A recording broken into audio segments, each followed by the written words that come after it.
পয়গম্বর সুলাইমান উজিরকে ডাকতে বলে, উজির বিয়ে আমি করব, তুমি অল পৃথিবীর মধ্যে সাত লাগা দাও, এলান দিয়ে দাও, মাইকিং করে দাও, পয়গম্বর সুলাইমান বিয়ে করবেন। তবে শর্ত হলো 5টা গুণের নারী হওয়া লাগবে। এই 5টা গুণের নারী যদি না হয় আমি বিয়ে করব না। কারণ আল্লাহ রাব্বুল আলামিন আমাকে 5টা গুণের নারী বিয়ে করতে বলেছে।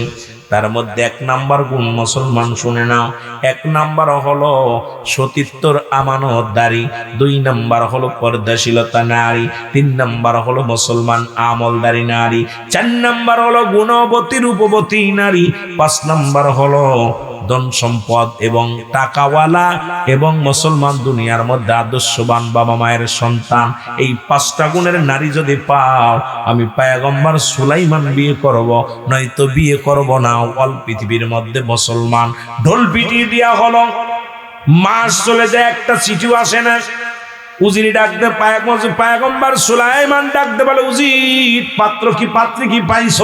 বলে, হুজুর অল পদ্ম পৃথিবী আমি ঘুরে ঘুরে এই গুণের কোন নারী পাইলাম না।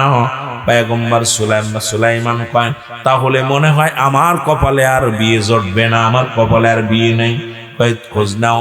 খোঁজ নিতে নিতে নিতে নিতে একটা চিঠি আসলো।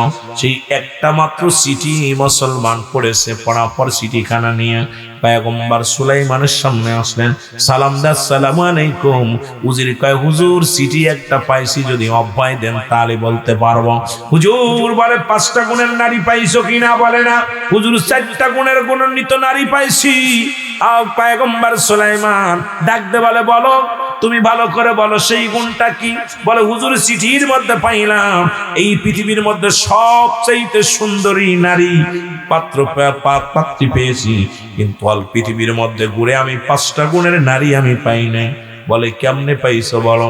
বলে, 1 নাম্বার এই নারীর ভিতরে পাইছি, 1 নাম্বার হলো সে সতীত্বর আমানতদারি, 2 নাম্বার হলো পর্দাশীলতা নারী, 3 নাম্বার হলো আমলদারি নারী, 4 নাম্বার গুণবতী রূপবতী নারী, 5 নাম্বার হুজুর 5 নাম্বারটা পাই নাই। 5 নাম্বারটা আপনার মহল্লার মধ্যে জেলে যিনি মাছ ধরে, ওই জেলের মেয়ে আপনার সঙ্গে বিবাহ পোষতে রাজি হয়েছে। জোরে বলেন সুবহানাল্লাহ। কার মেয়ে?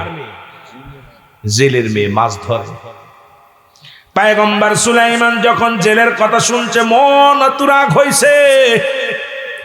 চিঠিখানা হাতের মধ্যে নিয়ে জোরে সুরে মারছে। পর্বে তো পর্বে জেলের খাতে যেয়ে পড়ছে। চিঠিখানা জেলের সামনে যেয়ে পড়ছে। চিঠিখানা পায়া জেলে দরদর করে চোখের পানি ছেড়ে দিয়ে বলে, আল্লাহ, ও আমার আল্লাহ, আমি হালাল করে বান্দা, জীবনে কোনোদিন কাউকে ঠগাই নাই, জীবনে কোনোদিন আমি কারোর হক নষ্ট করি নাই।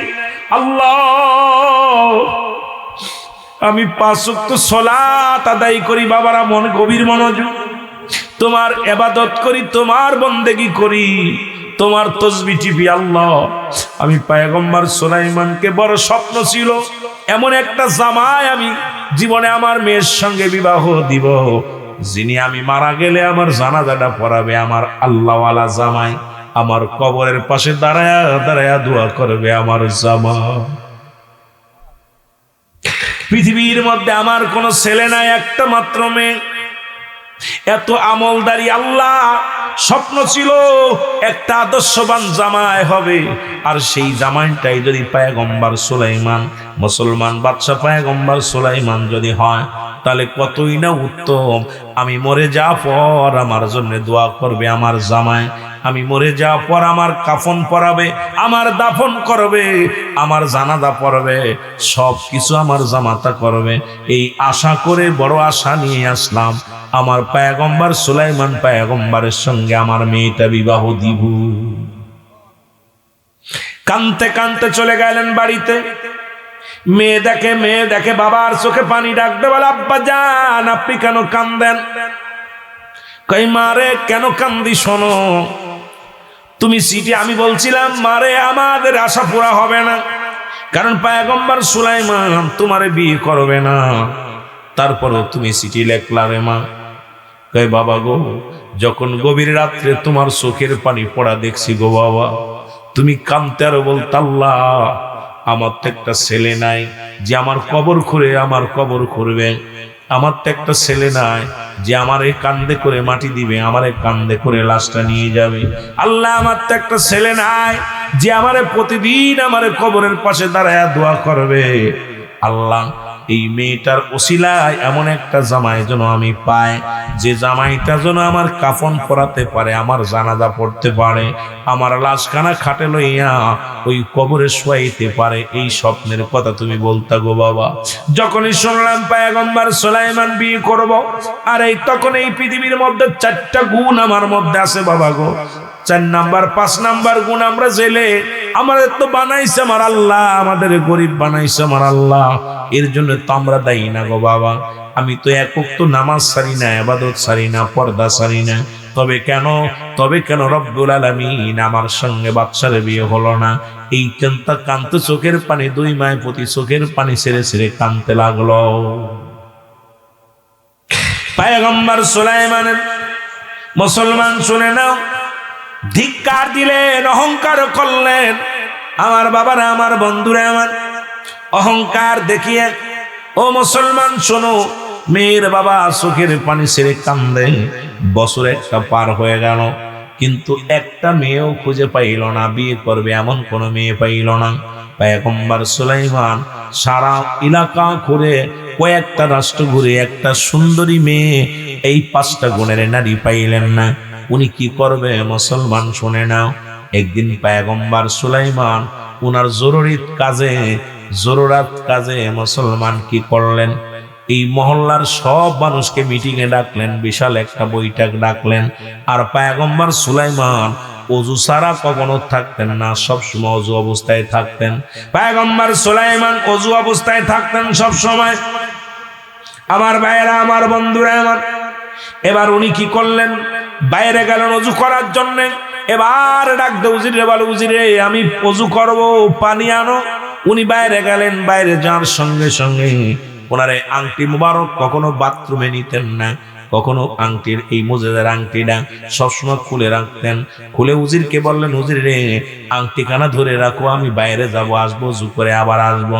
এই সুযোগে দেখে দুষ্ট জিন, পরে পয়গম্বর সুলাইমানের রাজ্যের সামনে দিয়া দুষ্ট জিন চলেছিল, জিনিদের সরদার দুষ্ট জিন দেখিয়া সঙ্গে সঙ্গে আংটিটার প্রতি তার নজর পড়ে গেল। পয়গম্বর সুলাইমানের ওই রাজদরবারে বসার বড় স্বপ্ন এসে গেল। সঙ্গে সঙ্গে উনি কি করলেন, দৌড়ে আসিয়া সঙ্গে সঙ্গে পয়গম্বর সুলাইমানের সুরত ধরলেন। সুরত ধরিয়া উজিরকে ডাকতে বলে, উজির আংটিটা দাও। আল্লাহু আল্লাহ। পয়গম্বর সুলাইমানের সুরত ধরিয়া ডাকতে বলে, আংটিখানা দাও। আংটিখানা দিয়ে দিল। বলে, উজির শোনো, একটু পরে আমার চেহারা ধরে আরেকজন লোক আসবে, সেও তোমার কাছে আংটি চাবে। সে হলো নকল সুলাইমান, আমি হলাম আসল সুলাইমান। খবরদার খবরদার তারে ঢুকতে দিবা না, আমি রাজ দরবারে মিটিং শুরু হবে। আর এখন তোমার কাছে অনুরোধ করি, এই পাহারাদার যারা আছো, শুনে নাও, শুনে নাও, শুনে নাও। নকল সুলাইমান প্রবেশ করবে, তাকে এমন মারবা, মারিয়া হাড্ডি গুড্ডি ভেঙে পরে রাস্তার পাশে ফেলে দিবা। সে কিন্তু আসিয়া আসল সুলাইমান দাবি করবে, আমার কাছে খবর আছে। সুতরাং আমি মিটিং এ বসলাম, বৈশা মুসলমান নকল সুলাইমান যায় রাজ দরবারে বসে বলেন, জোরে বলেন আল্লাহু আকবার। নকল সুলাইমান যখন রাজ দরবারে বসলো, আমার যুবকরা, বাচ্চাদের জন্য যেহেতু মুরব্বী নাই, আপনাদেরকে কথাগুলো শোনায়। ও যুবক, যেটা এত কষ্ট করে আসলাম, মাস্টার ভাই এত কষ্ট করে মাহফিল খানা দিছে, তোমাদেরকে জানায়া দিয়ে যায়, একটু কথাগুলো দিলের কান্ডা লাগায় শুনে নাও। আবার বাবারা আমার, উনি রাজ দরবারে বসিয়া ঘোষণা করে দিলেন, উজির কোথায় রে লাঠিয়া, তোমরা শুনে নাও। একটু পরে একটা লোক কিন্তু জোর করে ঢুকতে চাবে রাজ দরবারে। তার চেহারা আমার মতো, দেখতে শুনতে আমার মতো, সব আমার মতো। সে কিন্তু আসিয়া সুলাইমান বলে দাবি করবে, তারে কিন্তু ঢুকতে দিবা না। খবরদার খবরদার, তারে ঢুকতে দিবা না, আমি হলাম আসল সুলাইমান বলে আলোচনা শুরু হয়ে গেল। এদিকে আসল সুলাইমান পয়গম্বর, উনি বাইরে থেকে আসিয়া উজিরকে ডাকতে বলে, উজির আংটি দাও। সুবহানাল্লাহ, আল্লাহু আকবার বলো না। ডাকতে বলে, উজির আংটি দাও। উজির বলে, হুজুর এই মাত্র আংটি দিয়ে গেলেন, আমার হাত থেকে নিয়ে গেলেন। আংটি নিছি মানে কে নিছে? আমি তো বাথরুমে। আপনি কেবল মাত্র নিলেন, আংটি নিলেন, আমি আপনারে দিলাম। আর এই আংটিটার মুজিজা ছিল পৃথিবীর মধ্যে যার হাতে থাকবে তখনই অলৌকিক ঘটনা, অলৌকিক কাণ্ড সেই ঘটাতে পারবে। এই আংটিটা মুজিজার আংটি ছিল। জিনের হাতে যখন আংটি চলে গেছে, সব মুজিজার ক্ষমতা জিন হয়ে গেছে। জোরে বলো মারহাবা। এবার আসল সুলাইমান পয়গম্বর এসে জোর করে ঢুকতে যায় রাজ দরবারে। আমার রাজ্যে, আমার খাটে, আমার তুর থেকে টাকা দেখে নকল সুলাইমান রাজমহলে যাইয়া রাজ সিংহাসনে বইয়া বক্তৃতা শুরু করে দিছে। আর বলতেছে, তোমরা শোনো, একটু পরেই কিন্তু নকল সুলাইমান আসবে, এমন মারা মারবা তারে। কথা বলছে, এমন মারা মারবা, কারণ আমার এই রাজ্য দখল করার জন্য আসছে সুরত দইরা, তাকে কিন্তু ছাড় দিবা না। তোমাদের অনুরোধ করলাম। বলতে না বলতেই আসল সুলাইমান হাজির হয়ে গেছে। এবার কই দেখো, বলতে না বলতে হাজির হয়ে গেছে। জনগণ ধরে এমন কিলেন কিলাইলেন, মারধর মাইরা নাক মুখ দিয়ে রক্ত বাইর কইরা টাইনা হিসড়ে বাইর করলেন রাজ দরবার থেকে। আসল সুলাইমান ডাক দে কয়, ভাই আপনারা ভুল করছেন, আমি আপনাদের পয়গম্বর, আমি সুলাইমান পয়গম্বর, আমারে আপনারা মারেন না। আরে কে কার কথা শোনে? কিল ঘুষি যা ছিল কপালে, জম্মের ফিটান ফিটাইয়া পায়ে দড়ি দিয়া টানিয়া টানতে টানতে নিয়ে রাস্তার পাশে ফেলে রাখলেন। আর নকল সুলাইমান, ওই যে মুসলমান জিনেদের বাদশা, উনি দেশ পরিচালনা করা শুরু করলো। উনি মুসলমান দুনিয়ার মধ্যে অন্যায় অপরাধ এমন ভাবে শুরু করে দিল। দেখা যায় যে চুরি করে আনে, চোরকে ছেড়ে দেয়, যে ধরে তারে একটায়। কথা বুঝছে? অন্যায় মুসলমান যে ডাকাতি করে, ডাকাতকে ছেড়ে দেয়, যে ধরে তারে একটায় জেলখানায়। পৃথিবীর মধ্যে সব বেআইনি কাজ শুরু করে দিল। লোকজনের মুখে বাষ্প মসৃণ তার ভাঁজ পড়ে গেল। এ আমাদের পয়গম্বরের হলো কি? সুলাইমান পয়গম্বর যে অন্যায় বিচার শুরু করে দিল, এমন ন্যায় পরায়ণ ছিল, সেই মানুষটা এত ভুল করা শুরু করলো, কারণটা কি? ওদিকে আসল পয়গম্বর নদীর ধারে পড়ে আছে, আর ওদিকে জেলে মাছ ধরে নিয়ে আসতেছিল। হঠাৎ দেখে রাস্তার কোলে একটা যুবক পড়ে আছে, যা দেখে এখনো দম উঠাইয়া উনার বাড়িতে নিয়ে গেলেন। বাড়ি যাইয়া সেবা যত্ন করিয়া সুস্থ বানাইলেন। ধরে বলেন মারহাবা। জেলের বাড়ি যাইয়া জেলে চিন্তা করে, আমারও কোনো ছেলে নাই, একটা মাত্র মেয়ে, যুবকরে পাইছি, এর দিয়ে কাজ করাইবো। নিয়ে গেলেন, নিয়ে বাড়ি নামানোর পর ওদিনে এত পরিমাণ মাছ পাইলেন, সাগরের যাইয়া জাল পাতার সঙ্গে সঙ্গে জালের মধ্যে খালি মাছ আর মাছ। জালে চিন্তা করে, আরে এই ছেলেটা কপালে মানুষ, ভাগ্যবান মানুষ, এই লোকটারে বাড়ি আনলাম, আর এত পরিমাণ মাছ ধরা পড়লো, সুতরাং একে আমার ভালোবেসে রাখতে হবে, আদর করে রাখতে হবে। এইরকম রাখলেন। আর আস্তে আস্তে জেলে জাল বুনে বুনে মুসলমান মাছ ধরতে ধরতে অনেক টাকার মালিক হয়ে গেল জেলে। জোরে জোরে চিল্লায় বলা যাবে না সুবহানাল্লাহ। আমার বন্ধুগণ, এবার জেলে কি করলেন? এবার মুসলমান বছর 2 বছর থাকলো। কয় বছর? 2 বছর কেটে গেল। জেলের বাড়ি, ভালো মন্দ খায়, জেলের সঙ্গে সহযোগিতা করে, মাছ ধরার কাজ করে। পয়গম্বর সুলাইমান যেদিন নদীতে যায়, সব মাছগুলো কেন যেন সব জড়ো হয়ে পয়গম্বর সুলাইমানকে দেখতে আসে, আর জালে ধরা পড়ে যায়। জেলে অনেক লাভ করে। এবার যখন পয়গম্বর সুলাইমান 2টা বছর পরিপূর্ণ সুস্থ হয়ে গেছে, কিন্তু স্মৃতির মধ্যে কোনো কিছু নাই। উনি যে পয়গম্বর ছিল, উনি যে পৃথিবীর খলিফা ছিল, এই চিন্তা উনার মাথার ভিতরে, এই ব্রেনের মধ্যে নাই। হঠাৎ করে ডাকতে বলে জেলেকে, বাবা গো, আমি আর থাকবো না, আর 2টা বছর আপনার বাড়ি কাটাইলাম, এখন আমার 2 চোখ যেদিকে যায় সেদিকে চলে যাব, আমি আর থাকা সম্ভব না আপনার বাড়ি। বলে বাবা, ডাকতে বলে, বাবা তুমি চলে যাবা, আমার কোনো দুঃখ নাই, তুমি চলে যাবা, তোমারে ঠেকাইব না। যাওয়ার আগে একটা দাবি করব, বাবা বলো দিয়ে আমাদের বাড়ি কয়জন আছে? কথা বুঝি না? জেলে বলতেছে বাবা বলো তুমি আমাদের বাড়ি কয়জন আছে? বলে কেন চাচা আমাদের বাড়িতে আপনার বাড়িতে আপনি আমি আর চাচি আম্মা আছে, এই তিনজনই তো আছি। কয় না রে বাবা না, আমার আর একটা কন্যা সন্তান আছে, আমার আর একটা মেয়ে আছে, মোট চারজন। তুমি আমি আর তোমার চাচিমা আর আমার একটা কলিজার টুকরা মেয়ে আছে। সুলাইমান পয়গম্বর ডাক দিয়ে কয় চাচা কি শুনাইলা?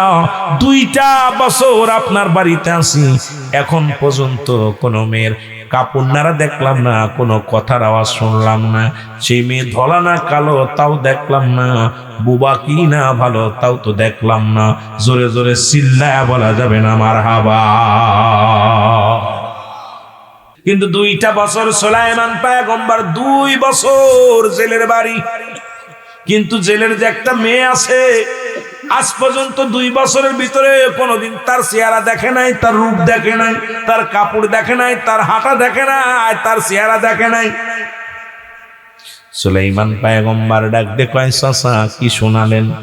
আপনার মেয়ে আছে? কয় হ বাবা, বড় স্বপ্ন ছিল, মেয়েটা বড় দুঃখী মেয়ে, কারণ আমার মেয়ের ভিতরে 5টা গুণের ভিতরে 4টা গুণ ছিল, বিয়ে হয় নাই। কয় কি হয়েছে চাচা বলেন? কয় এই দেশের প্রেসিডেন্ট পয়গম্বর সুলাইমান বিয়ে করবে, পত্র লেখলেন যে 5টা গুণের নারী বিয়ে করবে। এই 4টা গুণ আমার মেয়ের ভিতরে ছিল। 1 নম্বর গুণ, 1 নম্বর গুণ আমার মেয়ে সতীত্বর আমানতদারি। 2 নম্বর আমার মেয়ে পর্দাশীলতা নারী। 3 নম্বর আমার মেয়েটা হলো আমলদারি নারী, সারা রাত ভরে আমল করে, সারা দিন ভরে আমল করে। 4 নম্বর হলো আমার মেয়ে হলো গুণবতী রূপবতী। এই মহল্লার মধ্যে এত গুণবতী এত রূপবতী নারী আর একটাও নাই, সব ঠিক ছিল রে বাবা।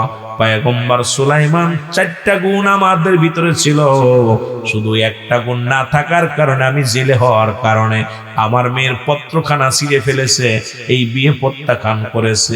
সেদিন থেকে আমার মায়াটা বড় কষ্ট পাইছে, প্রতিজ্ঞা করেছে আব্বাজান আমার বিয়ের জন্য আর টেনশন করবেন না, চিন্তা করবেন না, আমি আর জীবনেও কোনোদিন শাদী করব না। সুলাইমান পয়গম্বর বলে হুজুর 2টা বছর আপনার বাড়ি রইলাম, 2টা বছর রইলাম, পর্দার বিধান শোনো একটু। নামাজও ফরজ, পর্দাও ফরজ। এখন রানিকার মেয়েরা শুধু রাস্তায় রাস্তায় বেড়ায়, পথে পথে বেড়ায়। এরে যুবক শুনে নাও, শোনো, পর্দার বিধান একটু মানো। আমার বাবারা, আমার পয়গম্বর সুলাইমান কি করলেন? এবার আর চিন্তা করে হারে কোথায় যাব, বাড়ি তো জানি না, কোথায় আমার ঠিকানা, কোথায় আমার ঘর, কোথায় আমার যাওয়ার কোনো জায়গা নাই। এখন কি করি? যেহেতু চাচা ভালোবাসে, এখানে ওনার মেয়েটা যদি বিয়ে করি, এখানেই থেকে যায়। চাচার প্রস্তাবে রাজি হয়ে যায়। পয়গম্বর সুলাইমান রাজি হয়ে গেলেন, বললেন আমি রাজি। আরো জোরে। বিয়ে হয়ে গেল, আর দেরি নয়। মেয়েকে বলে মা এই ছেলের সঙ্গে তোমার বিয়ে দিতে চায়। মেয়ে বলে বাবা যেহেতু পয়গম্বর সুলাইমানকে পাইলাম না, তবে যে যুবকটাকে দিবা বিয়া সে যুবক তো নামাজি, ফরেজগার, বুজুর্গ মানুষ, আমার কোনো আপিত্য নাই, আমার কোনো বাধা নাই, বাবা গো বিয়ে দিয়ে দাও। বিয়ে হয়ে গেল। বিয়ে হওয়ার পর পয়গম্বর সুলাইমানের শ্বশুর দাইলে মশাই ডাক দে বলেন বাবা সুলাইমান শোনো, তোমাদের বিয়ে হলো, আজকে প্রতিজ্ঞা করেছি যেহেতু আমি জেলে মানুষ, আজকে সাগরে মাছ ধরতে যাব। সবচেয়ে যে বড় মাছটা, আজকে কোনো মাছ বিক্রি হবে না, সবচেয়ে যে বড় মাছটা আজকে নদীর ভিতরে পাবো, এই মাছটা দিয়ে হানিমুন হবে, আমাদের বিয়ের খাওয়া দাওয়া হবে। আর এই মেয়েতেই মাছটা রান্না করবে আমার মেয়ে। চলো আজকে মাছ ধরতে যাই। পয়গম্বর সুলাইমান যখন সাগরের মধ্যে গেলেন শ্বশুরের সঙ্গে মাছ ধরতে, এইবার যখন মুসলমান, এইবার জিন মুসলমান, মুসলিম জিন, ভালো জিন দেখতে পাইলেন পয়গম্বর সুলাইমান সাগরে মাছ ধরে। এটা দেখিয়া চিন্তা করে, আরে সাগরের মধ্যে সুলাইমান পয়গম্বর কি করে? যার রাজ দরবারে দেখে আসলাম সে কোন সুলাইমান, এটা কোন সুলাইমান? এইবার ভালো জিনটা একটা উড়াল দিয়ে চলে গেলেন রাজদরবারে, যা দেখে দুষ্ট জিন ঠ্যাঙ্গের পর ঠ্যাং দিয়ে বইয়া মানুষের অত্যাচার শুরু করছে, মানুষকে বড় কষ্ট দেয়। এবার আসল জিন তরবারি বাইর করে কয়, দাঁড়া, তোর একদিন না আমার একদিন। দাবড় শুরু করলো। উনি রাজদরবার থেকে উঠে দৌড় শুরু করলো, দৌড়ে কিন্তু আংটিটা ফেলে নাই, আসিয়া সাগরের মধ্যে ওই দুষ্ট জিন আংটিখানা ফেলে দিছে। আর এই আংটিখানা সাগরের বড় একটা মাছে খেয়ে ফেলছে, ধরে বলা যাবে না সুবহানাল্লাহ। অনেক লম্বা ইতিহাস, একদম সংক্ষেপ করে দিচ্ছি, খুব খুব অল্প। মাছটা খেয়ে ফেললেন মুসলমান। আর ওই মাছটা যে আংটিটা খাইলেন, ওই মাছটা পয়গম্বর সুলাইমানের জালে ধরা পড়লো। জাল যখন উঠাইলেন, একটা মাছও নাই, বিশাল প্রকৃতির একটা মাছ ধরা হলো। সুলাইমান মাছটা শ্বশুর আর জামাই দুইজন মিলা মাছটা উঠাইয়া, শ্বশুর কয়, বাবা তুমি ভাগ্যবান, এত বড় মাছ আজ পর্যন্ত আমাদের জালে পড়ে নাই, আজকে আমাদের ভাগ্য ভালো, আজকে তুমি শুভ বিবাহ করেছো, তুমি ভাগ্যবান বাবা। এই মাছটা আমি বিক্রি করব না, বাড়ি নিয়ে এটা রান্না করব, হানিমুন হবে, আমাদের সবাই মিলে খাবো। এবার মাছটা নিয়ে বাড়ি চলে আসলেন, আসিয়া মেয়েকে ডাক দে বলে, মা। পয়গম্বর সুলাইমানের শ্বশুর চাইলে ডাকতে বলে, মা,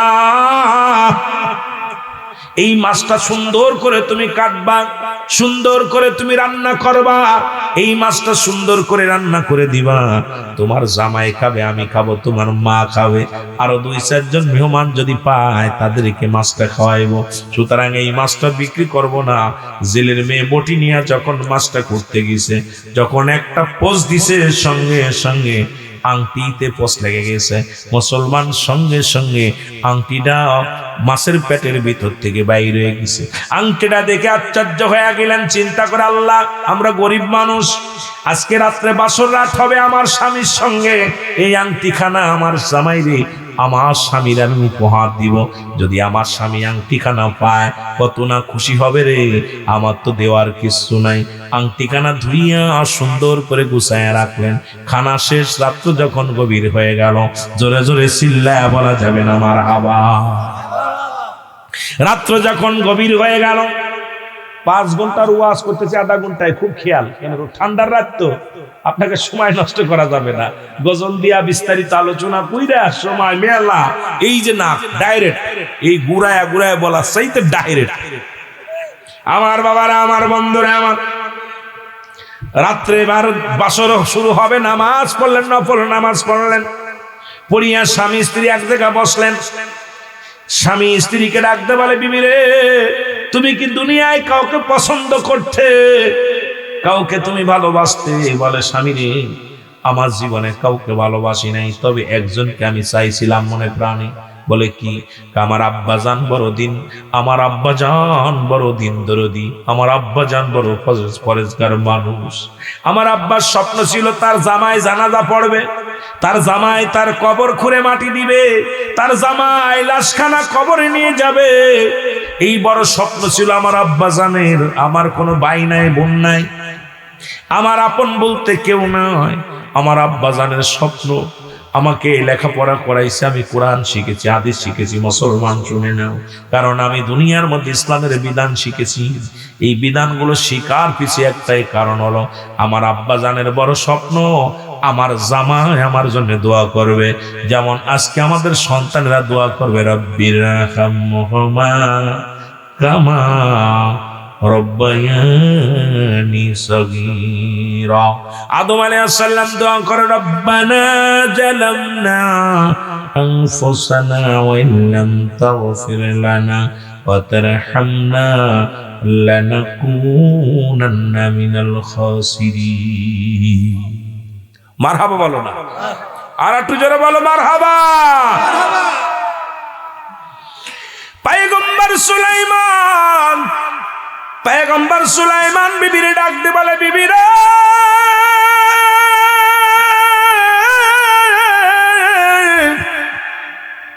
তুমি একটু অতীতের গল্প শোনাও, আমি গল্পগুলো শুনি। ডাকতে কয়, স্বামী, অতীতের কি গল্প করব? এই রাষ্ট্রের প্রধান পয়গম্বর সুলাইমান শাদী করব, পত্র লিখলেন, দুনিয়ার মধ্যে চিঠি লিখে পাঠাইলেন। একটা নারী উপায় নয়, আমার আব্বা জানের মুখের দিকে তাকাইয়া পয়গম্বর সুলাইমানকে স্বামী বানাইতে চেয়েছিলাম। তার সম্পদের প্রতি আমার লোভ ছিল না, আমার আব্বারও লোভ ছিল না, রাজ্যের কোনো লোভ ছিল না, বাড়ির লোভ ছিল না, গাড়ির লোভ ছিল না। ওরে মুসলমান, শুনে নাও, শুনে নাও, এই পৃথিবীর মধ্যে কোনো কিছুর লোভ আমার আব্বা জানের ছিল না রে। একটা মাত্র লোভ ছিল আমার আব্বা জানের, সে হলো আমার জামাতা আমার জানাজা পড়াইব, আমার জানাজা পড়াইয়া কবরে রাখবো, আমার জামাতা আমার জন্য দোয়া করব। এই বড় স্বপ্ন ছিল আমার আব্বা জানের। এই আব্বা জানের আশা পুরা করতে যাইয়া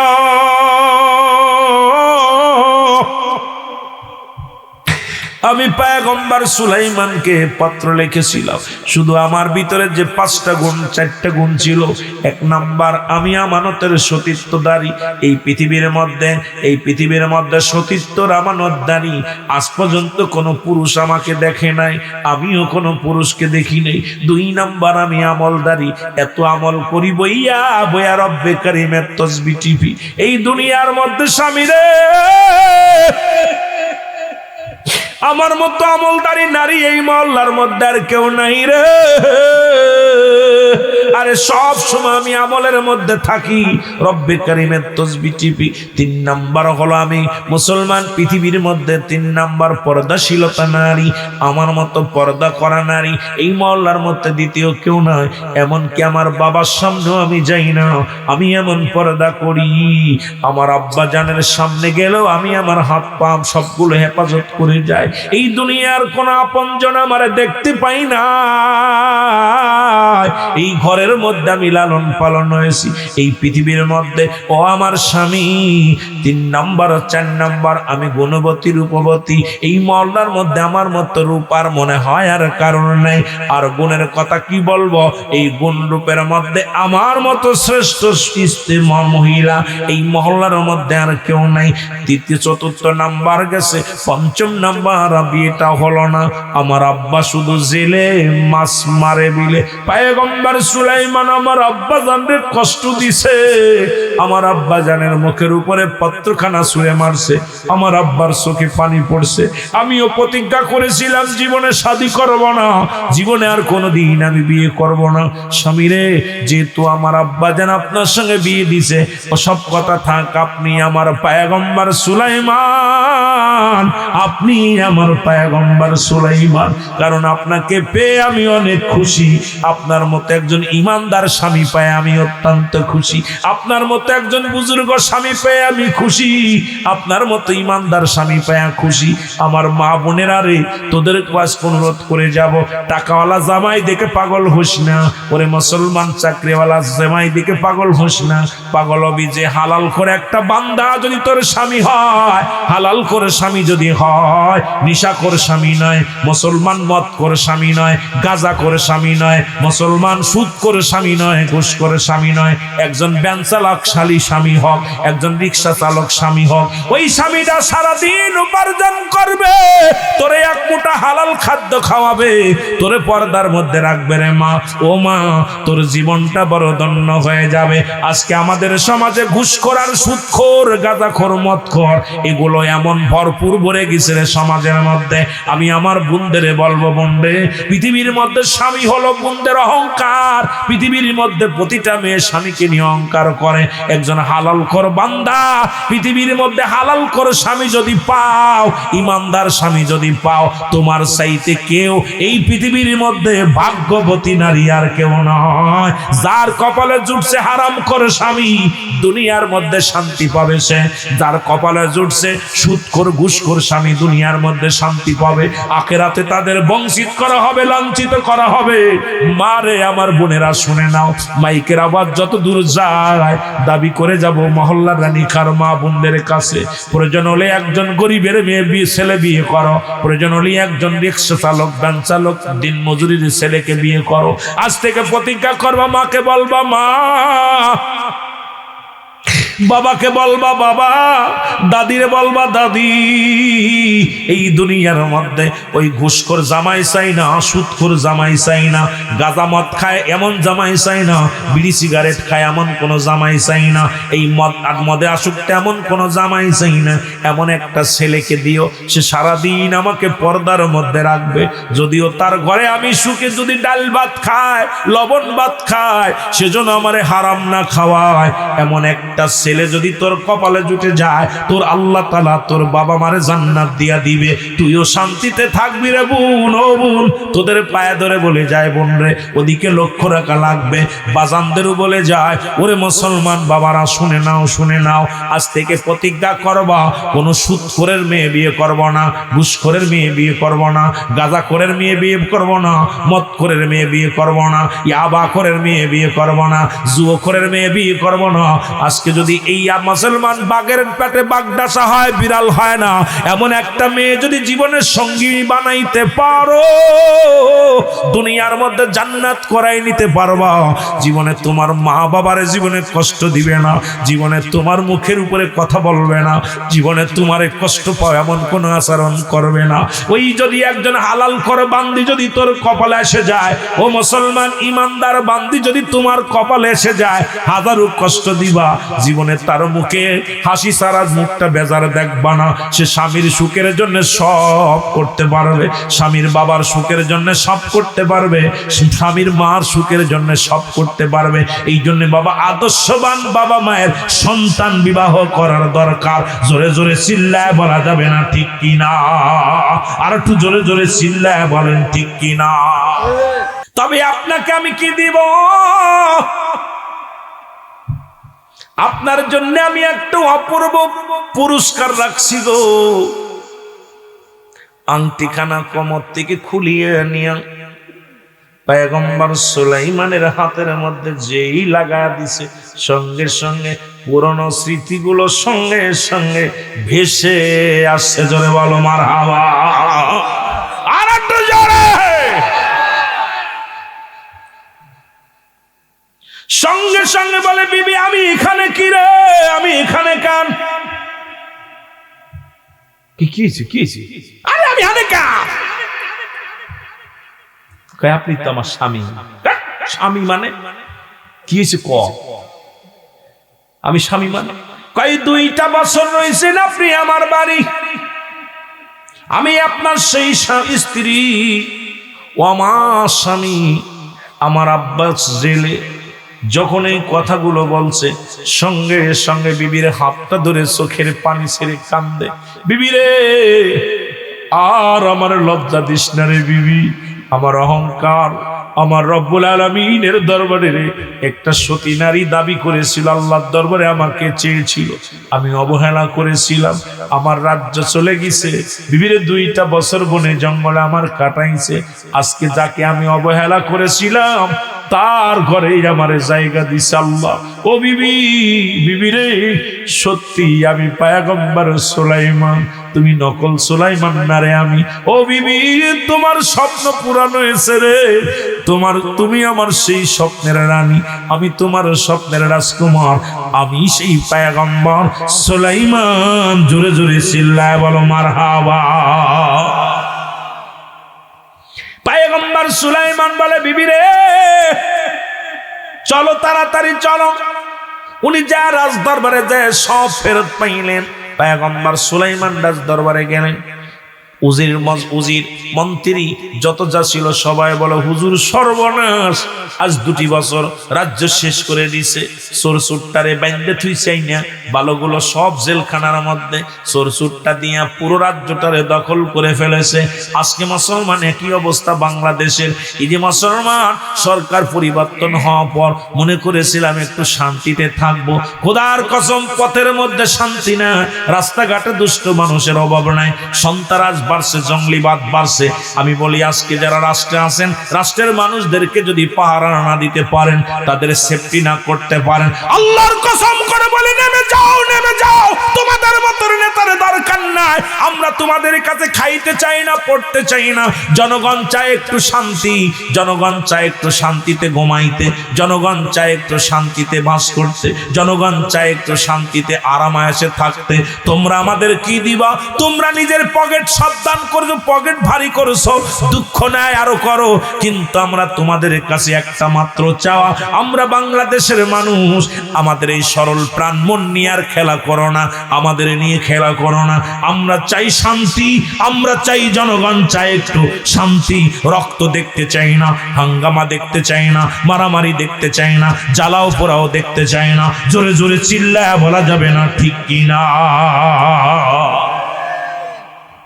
ও যুবক, তবে সত্য একটা নিউজ আমি আপনাদেরকে দেয়া যাই। আজকে যারা 100-র উপরে মাজার ভাঙছে, 100-র উপরে মাজার ভাঙছে, আমার বাবারা আমার নুরা পাগলারে পোড়াইছে, ওই হিন্দু দ্বীপুরে পোড়াইছে। প্রত্যেকটা ছিল মুসলমান, কোন হিন্দু খ্রিস্টানেরা পোড়ায় নাই, মুসলমানেরা পোড়াইছে। আমাদের জানা লাগবে, আগে ইতিহাস জানা লাগবে। হয়তো আমার বাবারা ইতিহাস জানেন না বিলে অনেকেই তো মুসলমান শুনে নেন। আমার উসমান গনি রাদিয়াল্লাহু তাআলাকে হত্যা করেছে মুসলমান, আলীকে হত্যা করেছে মুসলমান। ও মুসলমান শুনে নাও, উমরকে হত্যা করেছে মুসলমান। ও মুসলমান হাসান হুসাইনকে হত্যা করেছে মুসলমান। শুনে নাও, শুনে নাও, আজকে সবাইকে হত্যা করেছে মুসলমান। তাদের জবানে ছিল নারায়ে তাকবীর, আল্লাহু আকবার। আল্লাহর কসম করে বলি, নারায়ে তাকবীর দিয়া মাজারগুলো ভাঙছে, নারায়ে তাকবীর দিয়া মানুষে কবর থেকে উত্তোলন করে পুড়াইছে, নারায়ে তাকবীর দিয়া হিন্দুটারে পুড়াইছে, নারায়ে তাকবীর দিয়া শত শত মাজার গুঁড়ো করে দিছে, নারায়ে তাকবীর দিয়া নবীর সাহাবীদেরকে হত্যা করেছে, নারায়ে তাকবীর দিয়া নবীদের অনেক নবীদেরকে হত্যা করেছে। কিন্তু নারায়ে রিসালাত দিয়া কারোর ঘরে আগুন আজ পর্যন্ত কেউ লাগাই নাই। জীবনের প্রথম পোশাক পরেছো তুমি অন্যের সাহায্যে, আবার জীবনের শেষ পোশাক পরিধান করবা তুমি অন্যের সাহায্যে। এত ভাব আসে কই থেকে রে মুসলমান? জীবনের প্রথম তোমার পোশাক পরা লাগছে অন্যের সাহায্যে, আবার শেষ পোশাকটা পরাইবে তোমার অন্য মানুষে। এত মস্তানি, এত অহংকার কোথায় আসে রে মুসলমান? তিনটা বিপদ মানুষের, নাম্বার 1 হলো মানুষের মরণ, নাম্বার 2 হলো কবর, নাম্বার 3 হলো কিয়ামতের ময়দান। এই কবরটা বড় ভয়ঙ্কর রে, কবরের কত বললে বড্ড ভয় লাগে রে।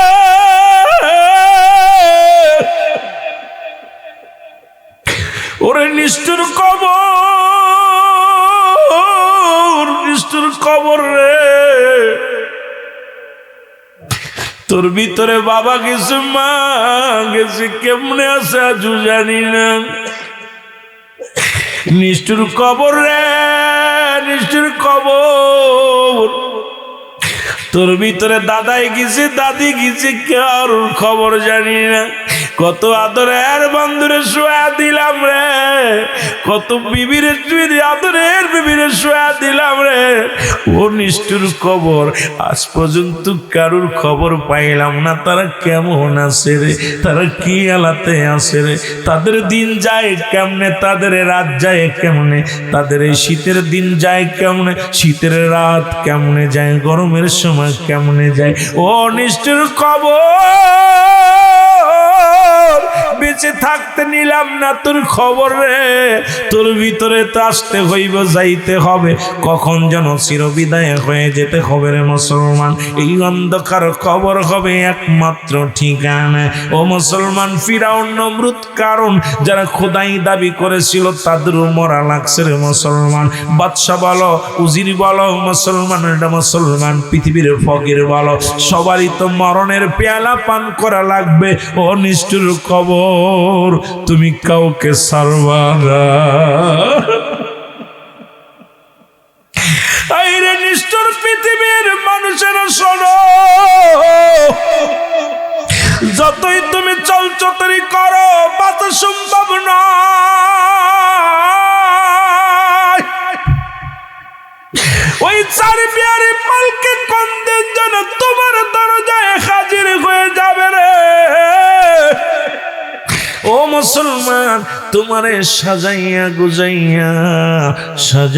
গুজাইয়া ওই অন্ধকার কবরে নিয়ে যাবে। আজকে কবর গোরস্থানের উদ্যোগে মাহফিল কবরবাসীর স্মরণে। ও মুসলমান, যারা শুয়ে আছে কেবা কারে স্মরণ করে রে। দুনিয়া থেকে মানুষ যখন মারা যায়, এই বাবার প্রতি সন্তানের 7টা হক থেকে যায়। আলোচনা লম্বা করব না, এইগুলো বলে শেষ করব। বাবারা আমার শোনো, 7টা হক, মোট 14টা হক। দুনিয়ার মধ্যে জীবিত থাকতে 7টার, ইন্তেকালের পরে 7টা। আজকে আমার আব্বা মারা, শোনো, 1 নাম্বার যখন আব্বা মা মারা যায়, 1 নাম্বার তাদের জন্য মাগফিরাত কামনা করবা। এর মুসলমান, এই হকগুলো যদি আদায় না করো, আল্লাহর আদালতে ধরা পড়ে যাওয়া। আজকে যাদের আব্বা মা দুনিয়া থেকে বিদায় হয়ে গেছে, শুনে নাও, ভালো করে জেনে নাও। এতদিন জানো নাই, আজকে জেনে নাও। মোট 14টা হকের মধ্যে 12টা হক হলো মুসলমান, শুনে নাও। এই 7টা হক হলো দুনিয়া থেকে বিদায়ের পরে যেহেতু মানুষ কবরবাসীদের স্মরণের মাহফিল। আমার মাস্টার ভাই, তারও দাদার বাবা যদি চলে যায়, সবাই লেখে নাও রে বাবা। 1 নাম্বার হলো তাদের জন্য মাগফিরাত কামনা করা। 2 নাম্বার হলো তাদের জন্য সবরেশনি করা। 3 নাম্বার হলো তাদের ওসিয়াত গুলো পূরণ করা। মুসলমান শুনে নাও, তাদের দিনা পাওনা পরিশোধ করা। দুনিয়ার মধ্যে দিনা দায়িক থাকলে পরিশোধ করতে হবে। 5 নাম্বার, তার আত্মীয় স্বজনের সঙ্গে, মা বাবার আত্মীয় স্বজনের সঙ্গে সুন্দর ব্যবহার করা লাগবে, তাদের আত্মীয় স্বজনের সঙ্গে যোগাযোগ করা লাগবে। 6 নাম্বার হলো মুসলমান বাবা মায়ের আত্মীয় স্বজন যারা আছে, তাদের সাহায্য সহযোগিতা করা লাগবে। ও আমার বাবারা, আমার বন্ধুরা, আমার শোনো, এখন দেখা যায় মা মারা গেলে, বাবা মারা গেলে আর আমরা আর তাদের খোঁজ খবর নিই না। মায়ের বোন খালা হয়, তারে চিনি না। বাবার ভাই চাচা হয়, তারে চিনি না। তোর মা বাবা কবরে শুয়ে কষ্ট পাবে। ও যুবক, ও যুবক, করণী কর যুবকের শোন। এর আত্মীয় স্বজনের সঙ্গে সুসম্পর্ক, তাদের সাহায্য সহযোগিতা করতে হবে। 7 নাম্বার হলো তাদের জন্য বেশি বেশি করে কবরটা জিয়ারত করা লাগবে। আরে বাবারে, তোদের বইলা ভাই, আজকে কবরবাসীর স্মরণে যারা আজকের মাহফিল সাজাইলা, আমি আজকে হাত উঠায় বলো, প্রতিদিন আব্বা মার জিয়ারতটা কে কে করো? একটু হাত উঠায় দেখাও। আব্বা মার কবরের পাশে প্রতিদিন কে কে যাও? একটা মানুষ নাই রে। মাহফিল দিয়ে হবে কি? আর মাহফিল দিয়ে হবে কি? একটা মানুষ আব্বা মার কবরের পাশে যাও নাই। সপ্তাহে কে কে যাও? এই সপ্তাহে একদিন আব্বা মার কবরটা জিয়ারত করতে কে কে যাও? নবী বলছে, এই হকগুলো যদি আদায় না করো বাবা, যদি তোমার আব্বা মার হকটা আদায় না করো, কিয়ামতের ময়দানে ধরা পড়ে যাবা। আজকে তোমরা একটা সপ্তাহে একদিনও যাও নাই জিয়ারত করতে। ওই মরা মানুষ অভিশাপ দিলে, তোমাদের আপনজন যখন অভিশাপ দিবে, মৃত্যু ব্যক্তি অভিশাপ দিলে সংসারে শান্তি হয় না, সংসারে অভাব দূর হয় না, ছেলে মেয়ের চাকরি হয় না, লেখাপড়ায় উন্নতি হয় না, দুনিয়ার মধ্যে উন্নতি হয় না। ওই সংসারের ভিতর কলযোগ লেগে থাকে, সংসারের ভিতর ঝামেলা লেগে থাকে, সংসারের ভিতর অসুখ বিসুখ আসে। আব্বা মা যখন বড় দোয়া করে, মানুষ যখন চলে যায় রে মুসলমান, নিজে সে দোয়া করতে পারে না, কিন্তু অন্যের জন্য বড় দোয়া করতে পারে। আজকে তোদের সংসারে কেন শান্তি নাই? তার মানে তোর আব্বা মা কবরে সুখে নাই। তোদের সংসারে কেন অভাব দেখা যায়? তার মানে তোর আব্বা মা কবরে সুখে নাই। তোদের সংসারের ভিতরে কেন রোগ বালা মুসিবত দেখা যায়? তার মানে তোর আব্বা মা কবরে সুখে নাই। তোদের সংসারে স্বামী স্ত্রী কেন মহব্বত নাই? তার মানে আর বুঝতে বাকি নাই তোর আব্বা মা কবরে সুখে নাই, তোর দাদা দাদি কবরে সুখে নাই। এরে তোর সংসারের ভিতরে উন্নতি নাই, তার মানে আর বুঝতে বাকি নাই তোদের মুরব্বী যারা কবরে শুয়ে আছে, তাদের কবরে শান্তি নাই। তারা আসে আপনার দ্বারে দ্বারে ভিক্ষার হাত বাড়ায় বেড়ায়, যখন খালি হাতে ফিরে যায় অভিশাপ করতে করতে চলে যায়। এই জন্য নবীজি বলছে, তোমরা তোমরা বেশি বেশি জিয়ারত করবা, কবরটা বেশি বেশি জিয়ারত করবা। আমার নবীর ঘোষণা, আমার নবীর ঘোষণা, তোমরা বেশি বেশি করে আব্বা আমার কবরটা জিয়ারত করবা। আরে মুসলমান নারী খার যুবকেরা, তোদের কি ওয়াজ শোনাইবো? কবরবাসীদের স্মরণে মাহফিল হয়, বছরে একবার যাস না কবর? ওরে মুসলমান, 7টা দিন 7 বার যাবি, না হয় মুসলমান 5 ওয়াক্ত নামাজে 5 বার আব্বা আমার কবরের পাশে দাঁড়াবি। ওই কবর থেকে দোয়া করবে, তোর সংসার উন্নতি হবে। কবর থেকে দোয়া করবে, তোর স্বামী স্ত্রী মহব্বত পয়দা হয়ে যাবে। কবর থেকে দোয়া করবে, সংসারের ভিতরে সুখের নাগল পাবি। কবর থেকে দোয়া পাবি, তোর ছেলে মেয়ে ইঞ্জিনিয়ার ডিসিএসপি হয়ে যাবি। তোর কবর থেকে তোর মুরব্বীরা দোয়া পাবি, তোর ছেলে মেয়ে মুসলমান ভালো উন্নতি হয়ে যাবে। তোর কবর থেকে মুরব্বীরা দোয়া করবে, তোর সংসার উন্নতির জোয়ার বইবে। কবর থেকে মুরব্বীরা দোয়া করবে, যখন তাদেরকে কিছু দিবি তারাও তোদের দেবে। তোরা দিস না, তোদের কপালে সুখ আসবে না। এই জন্য রাসূল বলছে, তোমরা বেশি বেশি করে আব্বা মার কবরটা জিয়ারত করবা। আরে ওরা নিকার বাবারা, তোদের অনুরোধ করে যায়, অনুরোধ করে যায়, এই কনকনে শীতের মধ্যে ফজরের নামাজটা শেষ করে আব্বা মার কবরের পাশে দাঁড়াইয়া এর মুসলমান 7 বার ইস্তেগফার, সূরা ফাতিহা 3 বার, সূরা ইখলাস 10 বার, দুরূদ শরীফ 11 বার পড়ে আল্লাহর দরবারে হাত উঠায় দিয়া কবি রব্বির গামহুমা কামা রব্বায়ানি সগীরা, রব্বির গামহুমা কামা রব্বায়ানি সগীরা। একটা পিপিলিকা তার মুখের মধ্যে একটা খাবার নিয়ে গুটি গুটি পায়ে হাঁটে। হাঁটতে হাঁটতে সাগরের দিকে রওনা হয়ে গেলেন। পয়গম্বর সুলাইমান চিন্তা করে, পিপিলিকার মনে হয় পিপাসা লাগছে, আর পিপাসা যদি লাগে ছোট্ট প্রাণীটা কেন সাগরের দিকে রওনা হয়ে গেল, দেখার দরকার। দাঁড়ায় দাঁড়ায় দেখতে লাগলেন। পিপিলিকাটা সাগরের দিকে যখন রওনা হয়ে গেছে গো, পয়গম্বর সুলাইমান চিন্তা করার বলে, রব্বি কারীম, এই পিপিলিকা সাগরের পানি তো পান করতে পারবে না, ডুবে মারা যাবে, সাগরের ঢেউ মারা যাবে। বসে আছে দেখার জন্য কি অবস্থা হয়।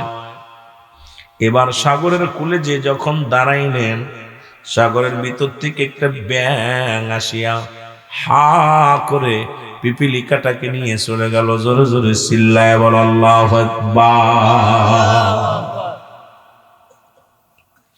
আরে পিপিলিকাটা যখন নিয়ে গেছে রে, পয়গম্বর সুলাইমান ডাক দে বলে, রব্বি কারীম, পিপাসায় কাতর ছিল পিপিলিকাটা, তুমি ব্যাঙকে তার নিয়ে গেল, কি আশ্চর্যজনক। দেখি দাঁড়ায় দাঁড়ায় দেখি কি ঘটনা ঘটে।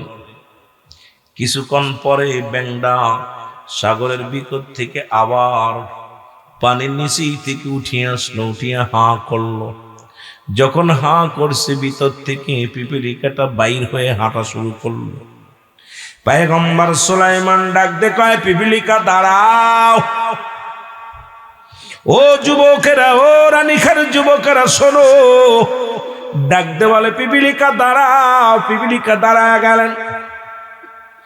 সালাম দেয় পয়গম্বর সুলাইমান, আসসালামু আলাইকুম পয়গম্বর সুলাইমান, আপনি আমাকে ডাকছেন? কয়, হ তোমারে ডাকছি। দাঁড়াও। তুমি সাগরের কাছে এসে দাঁড়াইলা, ব্যঙ্গে তোমারে আহার করলো, আবার ছেড়ে দিল, কি করতে বলো? বলে, হুজুর আপনি আল্লাহর পয়গম্বর, আপনি তো আমার চাইতে ভালো জানেন আমি আল্লাহর ছোট্ট মাখলুকাত।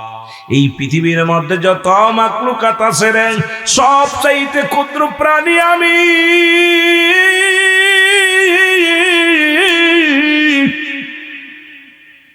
ওরে পয়গম্বর সুলাইমান শোনো,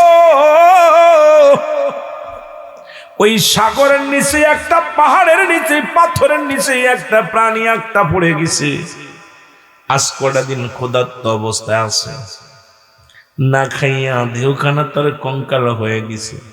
ওই প্রাণীটা ডাক দিছে, রব্বুল আলামিন, আল্লাহ তুমি রিজিক দাতা নাম তাই রাজাক, সব প্রাণীকে দাও গো রুজি দেও তাই খরা, তোমার তরিফ তোমার গানে জেগে ওঠে বরবে আনে, বিলে ঝিলে মাঠে রুজি পায় যে পাখির ঝাঁক, মৌমাছিরা গুনগুনিয়ে যাই যে কাজে গান শুনিয়ে, পিঁপড়ারা পায় খুঁজে আহার কঠিন শ্রমে ময়দানে। আর তুমি নিজেই বলছাল কাসিম হাবিবুল্লাহ, দিনমজুরি মেহনতকারীরা হলো আল্লাহর বন্ধু। আজকে যারা বসে আছো বাবা, কেউ আছো ব্যবসায়ী, কেউ আছো অটো চালাও, কেউ আছো রিক্সা চালাও, কেউ আছো মাঠে শ্রম দেও, আমার আল্লাহ তো মুসলমান যারা এসির মধ্যে থাকে তাদেরকে বন্ধু বলে ডাক দেন নাই, যারা গদির মধ্যে ঘুমায় আছে তাদেরকে বন্ধু বলে ডাক দেন নাই, যারা শ্রম দেয় গায়ের ঘাম ঝরায় রব্বুল আলামিন তাদেরকে বন্ধু বলে ডাক দিছে। জোরে জোরে চিল্লায় বলা যাবে না সুবহানাল্লাহ। আমার বন্ধুগণ, আমার পয়গম্বর সুলাইমান ডাকতে বলে, পিপিলিকা রে, ও পিপিলিকা, দেখলাম তোমার মুখের মধ্যে একটা শস্য দানা নিয়ে সাগরের পাশে দাঁড়াইলাম, আবার তোমার ব্যাঙ্গে আহার করলো, আবার ছেড়ে দিল, হাকিকত বলো। বলো হুজুর, আপনি হলেন আল্লাহর পয়গম্বর, আপনি তো আমার চাইতে ভালো জানেন গো নবী। ও সুলাইমান পয়গম্বর শোনেন, ওই সাগরের মধ্যে একটা পাথরের নিচে একটা চাপা পড়ে গেছে একটা প্রাণী, ক্ষুধার্ত অবস্থায় আছে। যখনই রব্বি কারিমের দরবারে প্রার্থনা করছে, আল্লাহ আমারে খাওয়াও, আল্লাহ ডাক দে বলছে, পিপিলিকা রে, আমারে দায়িত্ব দিছে, ও পিপিলিকা, ওই খাদ্যদ্রব্য খোঁজো। আমি ময়দান থেকে খুঁজে ছোট্ট দানাটা মুখে করে আনলাম, আর ওই সাগরের পানির নিচেই তো আমি যেতে পারি না, ওই ব্যাংটা আমাকে মুখের ভিতরে করে নিয়ে গেল। ওই আমি আবার খানা খাওয়াইয়া, যখন তারে খানা খাওয়াইলাম, খাওয়ানোর পর আমাকে যখন ডাক দিছে, সঙ্গে সঙ্গে আমি আবার খানা খাওয়ানোর পর উপরে চলে আসি। সুতরাং এই মুসলমান শুনে নাও, মুসলমান শুনে নাও, এরে পয়গম্বর সুলাইমান, তুমি কি জানো না সাগরের নিচে ওই প্রাণীটাকেও আমার রব্বে কারিম খাওয়ায়। সুলাইমান পয়গম্বর চোখের পানি ছেড়ে ডাকতে বলে, রব্বে কারিম,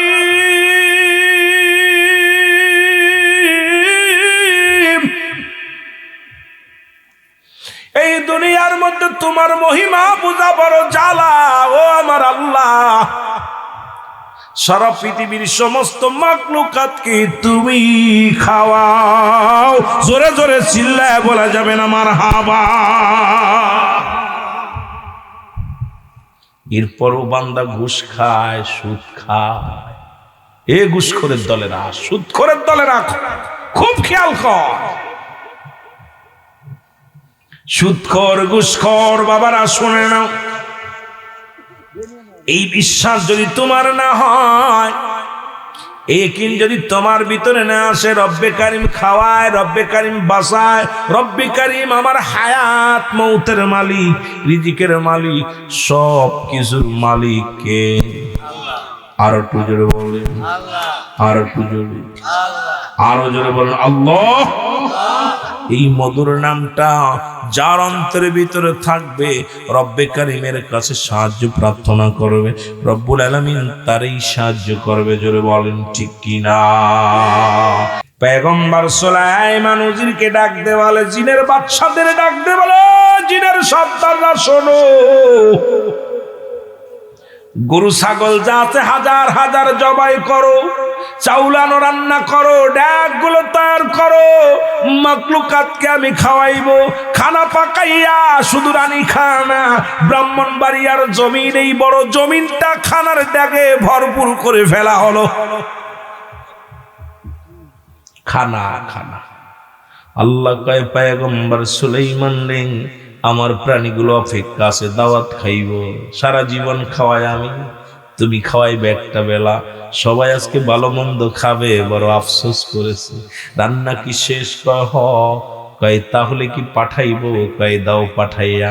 আল্লাহ কয় মুসলমান শোনো, সাগরের মাছকে বললেন মাছ দেরি করিস না, আজকে আর অন্য মাছকে খাবি না, আজকে তোমাদের জন্য খাবারের ফয়সালা করেছে আমার পয়গম্বর সুলাইমান পয়গম্বর, প্রাণ ভরে খাবি। মাছটা মনের আনন্দে দৌড়ায়া দৌড়ায়া চলে আসলেন। আসিয়া পয়গম্বর সুলাইমানকে সালাম দা, আসসালামু আলাইকুম পয়গম্বর সুলাইমান, তাড়াতাড়ি খাবার দেন। কয় আরো আসুক। কয় আর আশা লাগতো না, আমার এই তাড়াতাড়ি দেন, আমি খুব ক্ষুধার্ত অবস্থায় আছি, আমি আজ অনেকদিন যাবত আজকে খাই না, অপেক্ষা আছি আপনার দাওয়াত কবুল করার জন্যে। পয়গম্বর সুলাইমান কয় তাহলে ওই পাশ থেকে একটা ডেকসি খায়ালো। ওরে মুসলমান খাওয়া শুরু করলো, খাইতে খাইতে পুরো ব্রাহ্মণবাড়িয়া, ওরে মুসলমান ঢাকা শহর, সারা বাংলাদেশের সব খানা শেষ হয়ে গেল। এইবার মাছটা ডাক দেখো, পয়গম্বর সুলাইমান কি খাওয়াইলা, একটু পেটটু ভরলো না? আরে আমার আল্লাহ প্রতিদিন আমার টন টন খাবার খাওয়ায়, পেটটা ভরাই খাওয়াই রে, আজ পর্যন্ত আমার আল্লাহ তো এইরকম অল্প খাওয়াই নাই, আর তুমি কেমন হইয়া আমারে খাওয়াইলা, দাওয়াত দিয়ে খাওয়াইয়া পেটটা ভরাইলেই না। সুলাইমান পয়গম্বর মাথা নত করে বয়া কান্দে আর কয় রব্বে কারীম, আমার আর তুমি লজ্জা দিও না।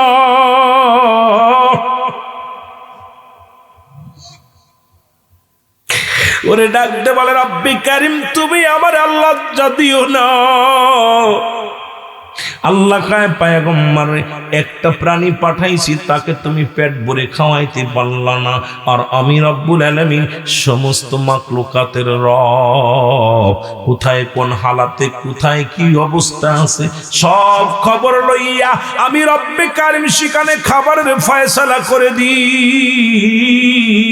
পয়গম্বর সুলাইমান কয় রব্বুল আলামিন আমাকে লজ্জা দিয়েন না, আমার আর বুঝতে বাকি নাই, সারা পৃথিবীর মাখলুকাতের রব আপনি, খাবান সবাইকে জোরে জোরে চিল্লায় বলা যাবে না মারহাবা।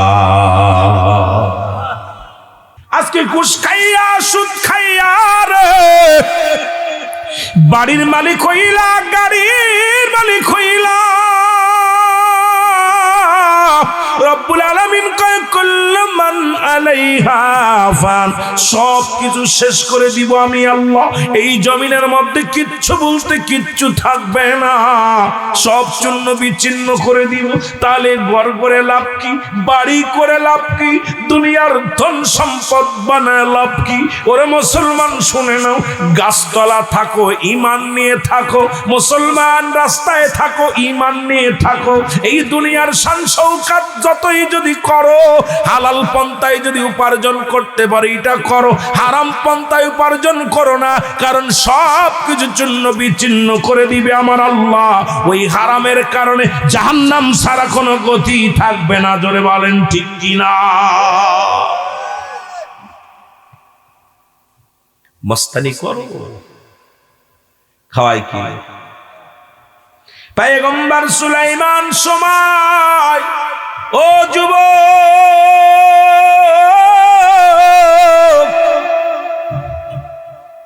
রাজ্য চালাইতে চালাইতে পয়গম্বর সুলাইমানের বয়স হয়ে গেল।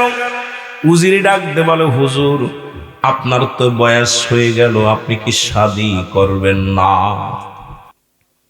বড় কষ্ট রে, কবরবাসীর স্মরণে মাহফিল, অথচ একটা মানুষ বছরে মনে হয় 2 বার জিয়ারত করতে যান, ওই ঈদুল আজহা আর ঈদুল ফিতর, তাও অনেকে যায় না। গোরস্থানে শোয়াই দিলে আহা মনে করছেন সুখী হবেন? ভাই কবরবাসী কবর থেকে খুব অভিশাপ দেয়। যখন ইয়ামুল জুম্মার রাত হয়, ইয়ামুল সফের রাত, সব কবরবাসীর রূহকে ছেড়ে দেওয়া হয়, তারা আপনার দ্বারে দ্বারে ভিক্ষার হাত বাড়ায়, কি আমার ছেলেরা, আমার মেয়েরা আমার কবরে কষ্ট হচ্ছে, আমার কবরে খুব নির্যাতন ছিল, দেও কিছু। যখন না দিয়া শুয়া পড়বেন, ওরা দাঁড়ায় দাঁড়ায় অভিশাপ করে, আল্লাহ এই বাড়ি আমার, এই ঘর ছিল আমার, এই সংসার ছিল আমার, এই জমি ছিল আমার, আজকে আমার নিরাশ করছে, আল্লাহ ওদেরকে নিরাশ করে দিও আল্লাহ, ওরা যেন সুখে না থাকতে পারে। অভিশাপ করতে করতে দৌড়ায় কবর মুখ, আর এই বরদোয়া গুলো লেগে যায়। কিন্তু আমরা তো বুঝি না ভাই। এই জন্য ছেলে মেয়ের রোগ বালা মুসিবাত সারে না, অভাব আসে না, শান্তি আসে না। শান্তির একটা কারণ হলো আমরা মুরব্বীদের কিছু দিতেছি না। কারো সিলায় আইলাম, সেগুলো না চিনার কারণে কবর, আহারে কবর, কবরের কথা শুনলেই কেন যেন ভয় লাগে। কবরের কথা শুনলেই অন্তরের ভিতর ডর লাগে। ডর লাগে ওই জায়গায় থাকছে যে ওই জঙ্গলে শুয়ে আছে, কিরাম রয়েছে তারা, কিরাম রয়েছে তারা, তাদের রাতও শেষ হচ্ছে না, ঘুমাইতে পারছে না, কি অবস্থায় আছে এরম। আমি আপনি একদিন শুয়ে যাব, সেটা দিন কি আমাকে দেখবে, কি আমাকে দেখার মানুষ থাকবে না। আমার দরদি বাবারা, 2 নাম্বার, 1 নাম্বার কবর মরণ, 2 নাম্বার কবর, 3 নাম্বার কিয়ামতের ময়দান। এই দিন হবে আরো ভয়াবহ।